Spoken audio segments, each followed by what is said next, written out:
வணக்கம். நான் உங்கள் ஜெயா. இன்றைக்கி நம்ம இந்த வீடியோவில் ஏடி ஹோப் எழுதின ஆஸ்திரேலியா இந்த போயமுடைய சம்மரியை பார்க்கலாம் வாங்க. ஏடி ஹோப் வந்து ஒரு Australian poet, essayist, critic, teacher, அப்புறம் அவர் அகாடமிக்கில் இருந்திருக்காரு. இவரை வந்து ஒரு அமெரிக்கன் ஜேர்னல் வந்து 20th செஞ்சுரியோட கிரேட்டஸ்ட் 18th செஞ்சுரி போயட்னு சொல்லியிருக்காங்க. அவ்வளோ பெருமை வாய்ந்த இவர் வந்து இந்த போயமில் வந்து அவர் வந்து ஆஸ்திரேலியாவை எல்லாரும் சிவிலைஸ்டுன்னு சொல்கிறீங்களே அது எப்படி அப்படின்ற ஒரு கேள்வியை கேட்குறாரு. ஏன்னா ஆஸ்திரேலியா வந்து புதுசாக சொல்கிறாரு, பழைய கண்ட்ரின்னு சொல்கிறாரு. ஏன்னா ஜியாலஜிக்கலாக பார்த்திங்கன்னா அது ஒரு ஓல்டு கண்ட்ரி தான். ஆனால் பொலிட்டிக்கலாக பார்த்தா அது நியூ. அதுலேயும் வந்து அது ஒரு யூரோப்பியன் காலனியாக இருந்தது. ஒரு இண்டிபெண்ட் ஆனால் பேரசிட்டிக்கல் கண்ட்ரி. இன்னொரு நாடு மேலே அதோடைய தேவைகளோ இல்லை அந்த நாட்டு தேவைகளோ செய்ய வேண்டிய கட்டாயத்தில் இருந்த ஒரு நாடாகவோ அது இருந்திருக்கு. அதனால் அவர் என்ன சொல்கிறாருன்னா, முதல்ல ஆஸ்திரேலியா வந்து அப்படியே பசுமையாக இருந்தது. ஆனால் இப்போ இருக்கிற ஆஸ்திரேலியா வந்து ஒரு அதோட வண்ணத்தெல்லாம் இழந்து ரொம்ப டல்லாக ப்ளீக்காக இருக்குது அப்படின்றாரு. இப்போ பார்க்கும்போது என்னமோ வந்து ஃபெயில்டு யூனிஃபார்ம் ஆஃப் மாடர்ன் வாஸ்ன்றாரு.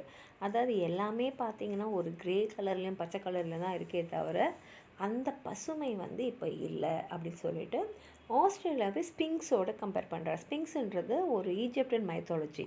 ஒரு சிங்கத்தோட உடம்பும் மனுஷனோட தலையும் இருக்கக்கூடிய ஒரு இது கம்பீரமாக இருக்கும் பார்க்குறதுக்கு. ஆனால் இப்போ ஆஸ்திரேலியா எப்படி இருக்குன்னா அந்த ஸ்பிங்ஸே வந்து உடஞ்சி போயிடுச்சு, இல்லை வந்து பழசாயிடுச்சுன்னா எப்படி மக்கி போயிருக்கோம் அந்த மாதிரி இருக்குன்னு சொல்லிட்டு அவர் சொல்கிறாரு. ஆஸ்திரேலியா வந்து ஒரு காலத்தில் வந்து புத்திசாலித்தனமாக சக்தி வாய்ந்த ஒரு நாடாக இருந்தது. ஆனால் இப்போ எல்லாமே போயிடுச்சு. அந்த காலத்தில் இருந்தது தான் நல்லா இருந்தது, இப்போ அது மாதிரி இல்லை. ஆனால் வந்து மக்கள் என்ன சொல்கிறாங்க, ஆஸ்திரேலியா வந்து யங் கண்ட்ரின்றாங்க. ஆனால் என்னை பொறுத்த வரைக்கும் ஆஸ்திரேலியா ஒரு ஓல்டு கண்ட்ரி. அதனால் இந்த யங்குன்னு சொல்கிறவங்க பொய் சொல்கிறாங்க அப்படின்னு சொல்லிட்டு அவர் என்ன சொல்கிறாருன்னா, ஒரு பெண்ணை பார்க்குறதுக்கு வந்து இளமையாக இருக்கலாம், ஆனால் அதோடய வயிறு வந்து காஞ்சி இருந்ததுன்னா எப்படி இருக்கும். அந்த மாதிரி தான் ஆஸ்திரேலியா வந்து மற்றவங்கெல்லாம் வந்து அழகாக இருக்குது, நல்லா இருக்குது, சிவிலைஸ்டாக இருக்குதுன்னு சொன்னாலும் உள்ளே வந்து காலியாக தான் இருக்குது. வெளியே அழகு இருக்கலாமே தவிர உள்ள அழகு ஆஸ்திரேலியாவில் இல்லை. ஏன்னா ஆஸ்திரேலியாவில் ஒரு கல்ச்சரோ ஒரு பாட்டோ ஒரு ஆர்கிடெக்சரோ ஒரு ஹிஸ்ட்ரியோ இல்லை, ஒரு ஹிஸ்டாரிக்கல் பேக்ரவுண்டே இல்லை.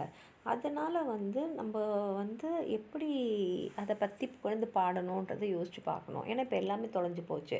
ஏதாவது புதுசாக கொண்டு வந்தாலும் அது எல்லாமே வந்து அது வந்து இன்னொரு நாட்டோட காலனியாக இருந்தது இல்லையா, அதில் எல்லாமே மக்கி போயிடுதுன்றாரு.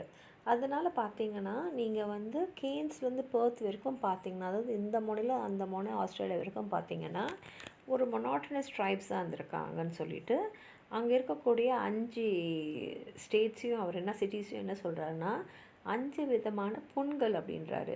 நிறைய மக்கள் ஆஸ்திரேலியாவுக்கு வராங்க, ஆஸ்திரேலியாவுக்கு வரணும், அங்கே தங்கணும், ஏன்னா அது ஒரு யங் கண்ட்ரி, அது ஒரு சிவிலைஸ்ட் கண்ட்ரின்னு வராங்க.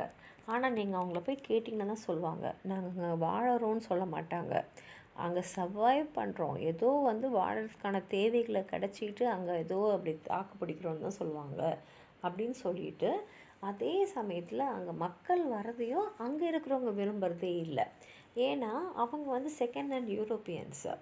அதனால் வந்து ஒரு ஏலியன்னா ஒரு ஃபாரின், நம்ம விட்டு வேறு கிரகத்தில் இருக்கிறவங்களும் ஏலியன் சொல்லுவோம், இல்லை வேறு நம்மளோட ஒத்து வராத இன்னொருத்தவங்களும் ஏலியன் சொல்லுவோம். அதனால் வந்து ஏலியன் ஷோஸில் வந்து கடற்கரையில் இருக்கக்கூடியவங்க தான் இவங்கெல்லாம். வந்து ஏன் வந்து இங்கே வந்து வரவேற்கப்படலைன்னா, இது மாதிரி வெளியிலேருந்து வரவங்களும் சரி ஆஸ்திரேலியாவில் மிச்சம் மீதி என்ன இருக்கோ அதெல்லாம் அப்படியே உறிஞ்சி எடுத்துன்னு போயிடுறாங்க. அதனால் வந்து ஆஸ்திரேலியா அதோட பொலிவு இழந்துக்கிட்டே இருக்குது அப்படின்னு சொல்கிறாரு. அதே சமயத்தில் ஆஸ்திரேலியாவை சிவிலைஸ்டுன்னு சொன்னாலும் அது உண்மையான சிவிலைசேஷன் இல்லை. அது யூரோப்பியன் கண்ட்ரீஸ்லேருந்து அங்கேருந்து இங்கே வந்து தங்கினவங்க வந்து அவங்களுக்கு கொடுத்த ஒரு போலியான ஒரு சிவிலைசேஷன் தான். அதை வந்து நம்ம மாடர்ன் சிவிலைசேஷன் நம்பின்னு இருக்கோம் அப்படின்னு சொல்லி இந்த கவிதையை முடிச்சிருக்காரு. வாங்க படித்து பார்க்கலாம். A nation of trees, drab green and desolate grey. In the field uniform of modern wars, darken our hills, those endless outstretched paws. Our sphinx demolished, or stone lion own away. அதாவது Australia வந்து பசுமையாக இருந்த ஒரு இடம்தான், ஆனால் இப்போ அதெல்லாம் போயிடுச்சு. அதுலேயும் பார்த்தீங்கன்னா ஸ்பிங்ஸு அந்த உடம்பு வந்து சிங்கமாகவும் தலை வந்து மனுஷன் மாதிரியே இருக்கிறது வந்து உடஞ்சி போன ஒரு சிலை இருந்தால் அப்படி இருக்கும், இல்லை பழைய சிலை இருந்தால் அப்படி இருக்கும். அந்த மாதிரி ஆயிடுச்சு Australia. They call her young country, but இல்லை, எல்லாருமே வந்து ஆஸ்திரேலியாவை வந்து யங் கண்ட்ரி அப்படின்வாங்க. ஆனால் அது போய் she is the last of lands, the emptiest, a woman beyond a change of life, a breast still tender but with the womb is dry. அதாவது வெளியில் பார்க்குறதுக்கு தான் ஆஸ்திரேலியா அழகாக இருக்குது, ஆனால் உள்ளே வந்து ஒன்றுமே இல்லைன்றாரு.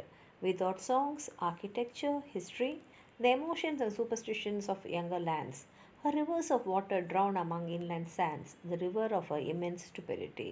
ஆஸ்திரேலியாவில் வந்து சாங்ஸ் இல்லை, ஆர்கிடெக்சரில் ஹிஸ்ட்ரி இல்லை, எதுவுமே இல்லை, அது ஒரு எம்டியாக இருக்குது இப்போ அப்படின்றாரு.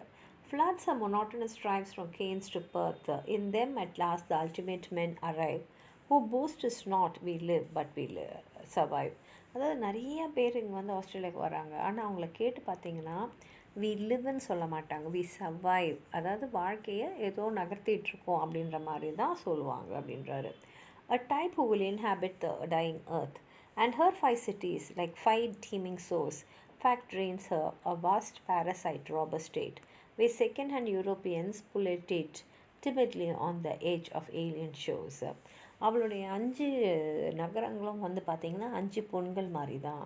எல்லாமே வந்து ஆஸ்திரேலியா இருக்கிற இயற்கை வளத்துலேருந்து எல்லாத்தையும் சுரண்டி எடுத்துகிட்டு தான் போயிட்டுருக்காங்க அப்படின்றாரு. Yet they are some like me, turn gladly home. ஆனாலும் ஒரு சில பேர் என்ன மாதிரி இருக்காங்க, சந்தோஷமாக வீட்டுக்கு வருவாங்க. வீடுனா இங்கே Australia. From the lush jungle of modern thought to find the Arabian desert of the human mind. அதாவது வந்து ஒரு வனத்தை எதிர்பார்த்துன்னு வரவங்க, ஒரு ஜங்கிள் எதிர்பார்த்துன்னு வரவங்க இங்கே வந்து பார்த்தா அரேபியன் பாலைவனம் தான் அங்கே இருக்குது மனுஷங்களோட மனசில். Hoping if still from the deserts the prophets come, such savage and scarlet as no green hills dare, springs in that waste some spirit which escapes the learnt doubt, the chatter of cultured apes, which is called civilization over there. ஆனால் இங்கே வந்து பார்த்தா இங்கே வந்து நம்மளை colonise பண்ணி வச்சுருந்தாங்களே Europeans, அவங்கள தான் நம்ம வந்து பண்ணிட்டுருக்கோன்னா அவங்கள மாதிரி நம்ம வந்து பழக்க வழக்கங்களை செஞ்சுக்கிட்டு இருக்கோம், அவங்கள மாதிரியே நம்ம நடக்க பார்க்குறோம், அவங்கள மாதிரியே செய்ய பார்க்குறோம். அதனால் மற்றவங்க இது சிவிலைஸ்ன்னு சொல்லலாம், ஆனால் என்னை பொறுத்த வரைக்கும் ஆரம்ப காலத்தில் இருந்த பொலிவான ஆஸ்திரேலியா தான் உண்மையான ஆஸ்திரேலியா. இது வந்து ஒரு போலியாக சிவிலைஸ்டான உள்ள அழகு இல்லாத ஆஸ்திரேலியான்னு சொல்லி இந்த கவிதையை அவர் முடிச்சிருக்காரு. உங்களுக்கு அதாவது சொல்லணும்னு நினச்சிங்கன்னா கீழே இருக்கிற கமெண்ட் பாக்ஸில் எழுதுங்க. இந்த வீடியோ லைக் பண்ணுங்கள், உங்கள் ஃப்ரெண்ட்ஸோடு ஷேர் பண்ணுங்கள். சப்ஸ்கிரைப் பண்ணாதவங்களாம் ப்ளீஸ் சப்ஸ்கிரைப் பண்ணி சப்போர்ட் பண்ணுங்கள். நன்றி.